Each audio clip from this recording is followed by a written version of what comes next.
Things have really changed over the 16 years of Minecraft. With each update, new things get added, but some things are removed or made harder. This is what happened with the new Copper Age update, so I will show you what you should do before updating your world. Now, if your world is in a version older than 1.21.8, make sure to collect the rare and discontinue things from the prior versions, which I covered in their individual videos linked in the description.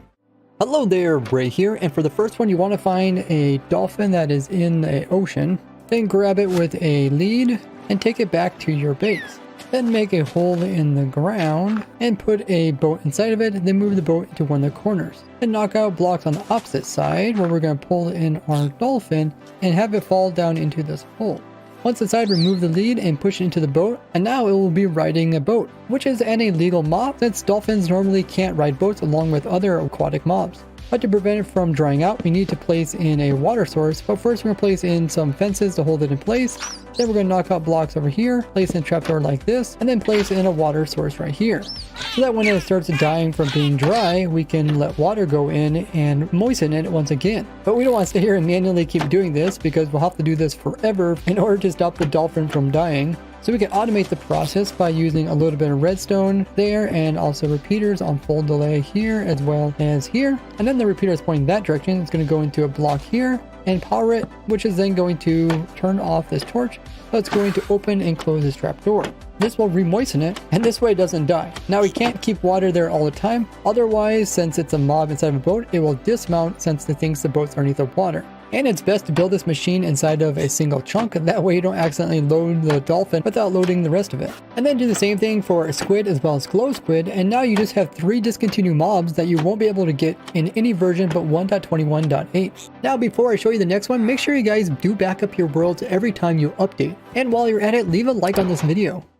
Next up is another discontinued rare mob, but it's a snapshot only one. To get it, you first have to go into the snapshot 25W33A and wait until an iron golem gives a copper golem a poppy that will put on top of its head. And then you upgrade your world to 1.21.9 or above, and this will change the poppy so it's no longer on top of its head, but instead is placed behind it.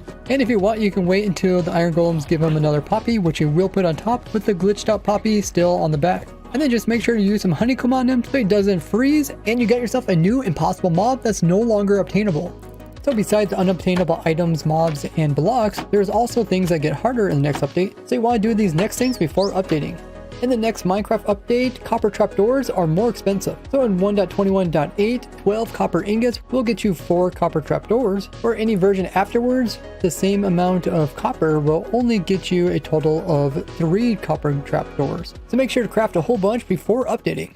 It will be more rare to find skeletons and zombies with certain types of armor on them. There's a small chance that mobs will spawn in with armor on them, and in the next update that includes getting the copper armor. But this means it's going to be rarer to find ones that are wearing leather, gold, chain, or iron. But it will not decrease the chance of finding a guy in diamond armor, as it's still around about a 0.5%. Which means you can actually make a copper farm from killing these guys because they have a chance of dropping their copper armor, which can be smelted in a furnace and will produce a copper nugget. And with 9 nuggets, you can get an ingot.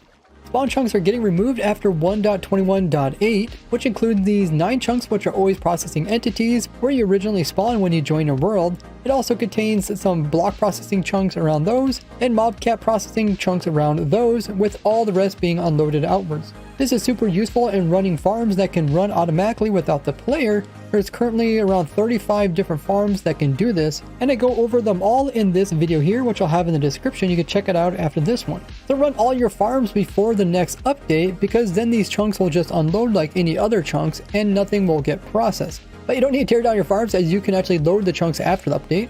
This can be done just by having a pearl bobbing in some water, and you can even have it completely encased. This will load a single chunk as entity processing, and then there's going to be a ring of block processing as well as mob processing. Or you can use another portal chunk loading trick that I showed almost 10 years ago. This will load an area exactly like your spawn chunks. You just need to build one of these in the center, and this is what it looks like on the opposite side. Another portal chunk loaders like this will automatically load whenever the server restarts. You don't even have to worry about loading it initially. Where the ender pearl ones will only load if the owner of that pearl logs into the server or the world.